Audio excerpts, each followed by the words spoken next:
Seth reviews, man, some of the most obscure and weird games on the internet. If you want to be taken completely by surprise by a review video of some shit you've definitely never seen, Seth is the way to go. And it's some amazing news. Amazing Cultivation Simulator is now on Xbox. You can actually play it. And it has to be from the popularity of that Seth review video, because it's obviously a game that nobody has ever heard of. And if you go to his most popular uploads, it's not even up there. It is. It's in one of the top uploads for his most popular uploads, but he's got actually way more popular uploads than that, which I'm not surprised about because his videos are actually really entertaining. And some people were complaining that it didn't work, but no, it looks like it's working just fine for me. See, I was kind of hoping I could play it like on my laptop when I left the house, because I'm actually leaving the house for a couple days, but it's too big. I don't have an external hard drive that I can load it onto. The problem people were having, like right now it's like loading some of the assets, but what people were having issues with is the tutorial you have to complete before you can start the game. So we're gonna actually play through the tutorial now that it's in English, and we'll do that later and put that on the gaming channel. You probably won't get this for like a month. It's 100 hours to beat this game. But anyways, Tribal Hunter review, Hyperinflation edition. I'm kind of scared what that means. It sounds a little fetishy for that part of it. But of course, we're always excited and ready to be surprised. Get ready for a couple rewatches, because we might not know where this is going. Seth was actually in a video that we did with Maxor, that we actually did with Skitten, and Skitten's never seen Seth reviews. So that reminded me of a whole nother section of reaction stuff that we might be getting back into. But yeah, let's get into it, man.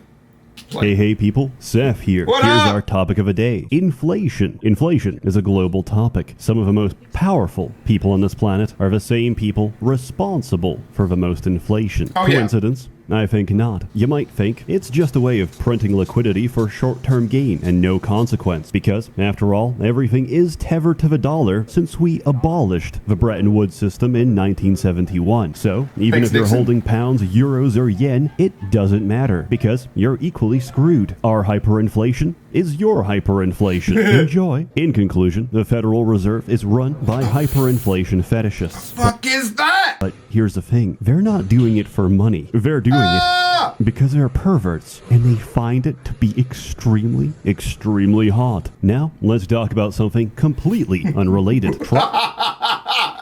Tribal Hunter is a completely innocent game where you play as an Anthro lizard who is sent to guard over the land. You fight, you protect the innocent. Okay, what was that? There was a notification coming. Related Tribal. No, it just says access to the Steam community. Okay. Over the land. You fight. You protect the innocent. You consume your enemies by ventilating them directly into your mouth. Kirby. And it's really funny because if you eat too much, he gets large. Oh God, imagine that. And what if he ate even more and got even larger? Well, that would be crazy. But don't eat too much or you're gonna pop. This is an allegory for your blood vessels, which are going to pop if you keep going down this road. Because soon enough, the only way you can keep going down this road is in a motorized mobility scooter. Answer me this. What will you do when Elon Musk turns off the Tesla battery in the middle of the woods? That's right. You're going to be kissed to death by a pack of nanny dogs who just broke out of a local nursery. And guess what? Breakfast was free infants ago. You're the main course. Think about that next time you're engorging yourself like the hungry, hungry caterpillar that you are. This video has gotten me so confused. I'm starting to catch up, because it's like basically the meme tweet where they're like, it says some kind of like unrelated sentence, and then at the end they're like, yeah, have you heard about that story about the new Sonic game? It's going up in price. Google Sonic inflation and search images or whatever like that. Like that's basically that, but this video.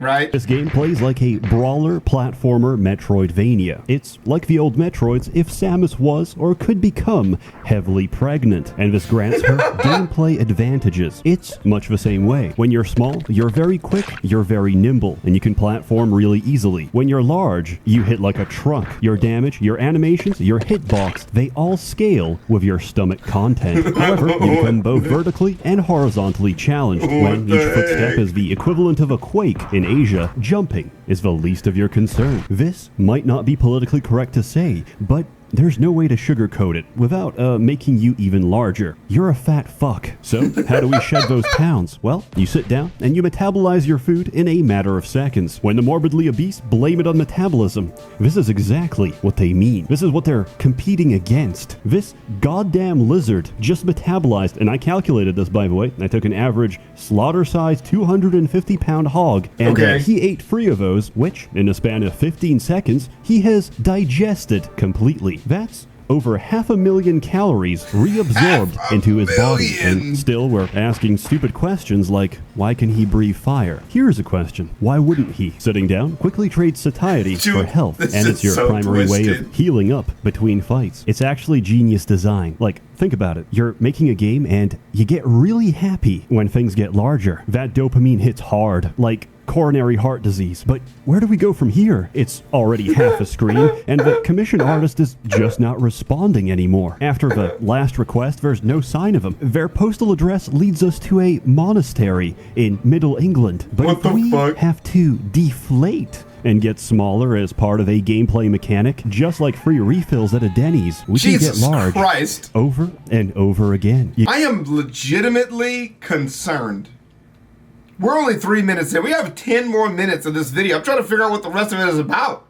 You get power-ups, you get stronger, and you get access to more levels. Naturally, the most common and relevant form of power-up is increasing your stomach capacity. Now, you might think, oh, my capacity just got 10 points higher. And like me, you might initially miss that firing of the neurons. Okay, so like here, you're like, holy crap, that's a fat fucking dinosaur. But here, it's like, that's not so bad. A little beefy, not bad. This is reasonable, I think, for this game mechanic.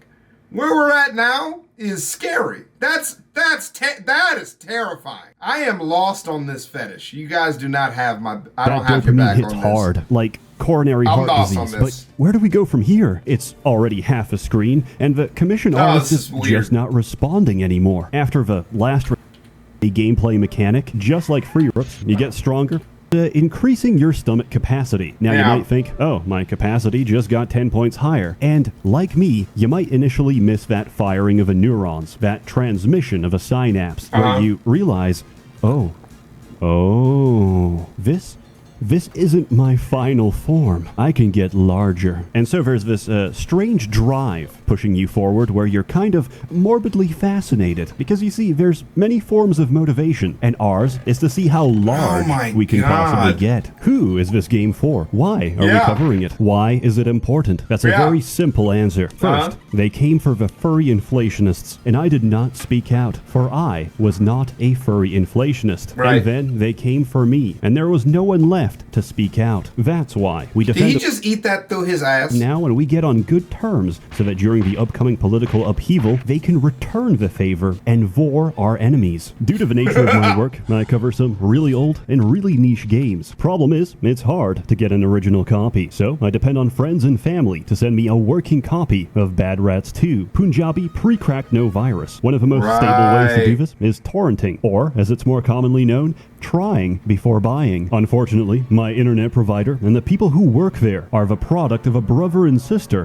who loved each other a little too much, as they cannot distinguish between illegal torrenting and me trying to download a legitimate copy of a game I already own. So they throttle my connection and my internet grinds to a halt. Thank you, Verizon, for the opportunity to pay $89.99 monthly, all for the luxury of having no internet. Despite this, like a battered housewife, I insisted. They're doing it because they love me. Then, about a month later, I received a cease and desist from Verizon. Oh my God. Oh my God. I'm sitting here as the most confused individual with such a hard turn in content. Because I'm like, yeah, there's statistically only so many old games, but there have got to be other obscure games he could cover in his vein. And I'm like, how do we get to this content? Because they turned his freaking internet off. Copyright infringement. It has been determined that you are currently using illegal download of copyrighted game material under DMCA, the work, Video game Bad Rat 2 ODST has been found to be downloaded using peer-to-peer torrenting to your residential IP address as registered by Viacom. If you do not cease your use of aforementioned copyrighted material, a lawsuit will be commenced against you. Furthermore, we demand that you immediately cease the use and distribution of all infringed works derived from the work of all copies, including electronic copies of the same, that you deliver to us, if applicable, all unused, undistributed copies of the same, or destroy copies immediately, that you desist from any infringement of our rights in the future. Christ. Telling me that I'm most definitely going to jail, giving me a list of racially motivated gangs I can choose to join once inside. I've never owned a paper shredder before, but I gotta tell you, it's strangely satisfying. That's my third letter this week. So He fucking shredded it. He's like, suck it. I realized my internet provider really doesn't know what's best for me. So instead, I chose to install ExpressVPN. Nice. When I run ExpressVPN, my internet traffic goes through a secure encrypted server. So my ISP can't throttle my downloads. Guy, you have been torrenting videos for the life of your channel without a VPN? What are you doing? Because they can't see what I'm doing, nor can they see the sites I visit when I'm working. Okay, let's see. What do we have? Porcelain tiles, naughty kitchen tiles, stained linoleum, cracked ceramic tile. Wow. So Hard dirty. at my job and sell my mental illness to advertisers. It's incredibly easy to use. All I have to do is download the app, tap a single button, and just like that, I'm fully secured. That's and comedy. ExpressVPN does all this without slowing my connection. So stop letting internet providers arbitrarily decide what you can and can't do with something you pay good money for every month. Protect yourself today from the misinformed decisions of mega corporations who don't care if you live or die by using the same VPN I've trusted since 2019. 3 years, and they never failed me once. How about that for an endorsement? Sign up now and you can get 3 months of ExpressVPN for free by visiting ExpressVPN's been doing some good runs lately. expressvpn.com/Seth or clicking the link in the description box below. Thank you to ExpressVPN for sponsoring this video. Gameplay is pretty straightforward. You help out your local village by beating the shit out of everything and consuming their dead bodies. For an island guardian, you're actually quite terrifying, and the village itself is a really nice place. What a beautiful day on God's earth. I wonder, what shall I do today? Work on myself? Develop my skills? Care for my friends and family? I know, I'll spend my entire life online and become increasingly weird and isolated, divorced from reality. Self-esteem? What's that? I like the little townspeople. They give you a sense of community and a purpose for why you're doing what you're doing. I also found out the flying minigame is a really good way to make money. On the other hand, it's really difficult to explain to friends the nature of your anger. There's not many ways to say, I popped, like Icarus. I flew too close to the sun. Or in this case, I flew too close to one chicken dinner too many. And I have to repeat the entire stage. You can play using a keyboard or controller, but I strongly recommend a controller for your own comfort and sanity. Personally, I think the platforming is incredibly difficult. I've had situations where I can clear the entire level, but I can't make a single jump to save my life. And then I proceed to repeatedly eat the same trap until I die. You have two spells, fire and egg. What do they do? Well, it's pretty self-explanatory. Fire is fire, and egg can make a cow forcibly pregnant. Not really much more to say about that. We know the rest. The milk industry, reptile eggs. Some would argue you can't have one without the other. You get extra skills and abilities by defeating bosses, which in turn can be used to access new areas. Music is pretty nice. You hear the same tracks often, but they're not grating or pronounced, so they don't really feel repetitive. Some sounds are not balanced for the rest of the game. Each time I hit an armored pig, my speakers shake and my table travels. In town, you can buy items, and I strongly recommend them. They can save your life or a trip back home, which can be quite a bit of backtracking. Thankfully, you unlock the ability to fast travel relatively early into the game. I actually love it because the animation is based on your current weight. So if you're thin, you can tell it's a very pleasant ride. If you're not, well, it's clearly more of a struggle to stay in the air. At some point, I realized you can intentionally get caught and bloated by slime plants, break free, spit out the slimes, kill them, and generate infinite XP. Unfortunately, I have to witness something unsettling each time I do this. So no, I don't think it's an exploit. It wasn't that bad until I realized what's happening is it's force-feeding you food. It's an intentional form of torture. Everything you gain is outweighed by everything you lose, namely the ability to close your eyes ever again without that image burned into your skull. This game makes me feel weird. now that I know it's like a sexual connotation, it's confirmed.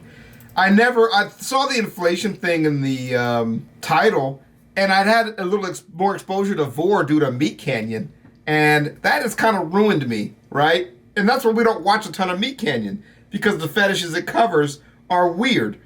And yeah. So that now this is putting me in the same kind of mindset. Enemies are varied and will harm you in one of two ways. One, they can kill you. Two, they can forcibly feed you until you explode. This is a similar experience to visiting grandma. The longer you stay, the higher your risk of cardiac arrest. She won't kill you out of hatred. She'll drown you in the pancake syrup river of love. Also, the death sequence for getting too full is arguably more difficult to swallow. Food is both your strength and weakness. You must constantly toe the line between obesity and death. They say video games are not the greatest medium for storytelling, but I disagree. When you see your obese lizard grappling the side of a cliff, his face says it all. Without words, he evokes one singular emotion. Concern. The enemy placement in this game is brutal. Forget those two archers in Anor Londo. Yeah, that will seem like a pleasant awful memory when you're getting stun-locked by roast turkey. You get XP pretty generously, and this lets you upgrade your abilities at any time. Many of these are locked until you get later into the game. I don't have any recommendations except get healing on your punches, because relying on digestion for health is okay, but you can't do magic on an empty stomach. And that's a shame, because playing the game as a tactical egg artillery is objectively the best experience. Imagine seeing something pouring from the sky, and it's either going to kill you or make you pregnant. That's quite terrifying. Critique. I hate slimes. I really dislike them. That is all. Ew. Besides that, sometimes animations really don't look like they should affect you, but they do. Like, you can feel a hammer's shockwave when you're not even on the same floor. It's a minor complaint, and they'll probably fix this. You know what? It's a furry developer. In all likelihood, they will fix this, and they're currently taking notes. That's the difference. You want something done? Stop recruiting on LinkedIn. Go to Fur Affinity instead. Also, some of the controls can be awkward, but you can remap them. And also, you're just gonna get used to it. Reverse critique. I really like the idle animations. That is all. In conclusion, I give Tribal Hunter a full out of belly. It was there for me during a difficult period of my life. Each time I made any money, I would flash my wads of cash outside my wallet and comically lose them to a strong gust of wind each time. Eventually, I was left with nothing, just me and a small bag of crack. I knew I had to get my life together. So I smoked the whole bag, using them to outrun cars and siphon gasoline from their tanks, usually at the same time. I would describe the experience like using the devil trigger from Devil May Cry. I used high gasoline prices to in turn buy more crack, which I used to call fueling my addiction. I found this joke to be very amusing. I would repeat it often to the same homeless man I would hound for hours, running circles around him as he cried and wept. And here I am today. Thank you, Tribal Hunter, for giving me my life back. Hey, sorry for stretching out the video, but I'm happy to inform you all that Tribal Hunter is now on GOG. Follow my GOG link at /UNICEF for 15% off. For every dollar you spend, I will personally steal a liter of clean drinking water from the children that need it most. Forget charities that make things better. I promise I'll make them worse. The developers told us they're really close to a 1.0 release, so even if you buy now, the game is going to leave early access in a couple of days. As always, more content to come, so stay tuned. Or don't. It's an open door policy. A warm thanks to the many members of the Merchants Guild generously funding and bankrolling these videos. You're all truly wonderful. Unless you're mentally unstable, in which case I recommend comprehensive psychiatric therapy. Have a good one. I hated that. That is the first Seth video I've legitimately hated. I disliked that. Wow. Yeah, I mean, very unique game. Excuse me. Very unique game development. That's what I got. Unique, very well done. The art was actually really entertaining. I was kind of excited, until... Like the breakfast. Until it really led into the whole thing. Like that is as big as I thought you were gonna get, and I was like, this is cool. You know what I'm saying? But, once you learn the truth, you can't not know the truth. I think between that clip and the clip of this thing inside, what is that one that was like see-through? Where's the fucking see-through one? We'll find it. We'll find the clip of it. Yeah, that's it, bro. This game is concerning. This game is concerning. Yeah, we'll see you guys in the next one. It's gonna be a while before we shoot a next one. Good God Almighty, that was awful.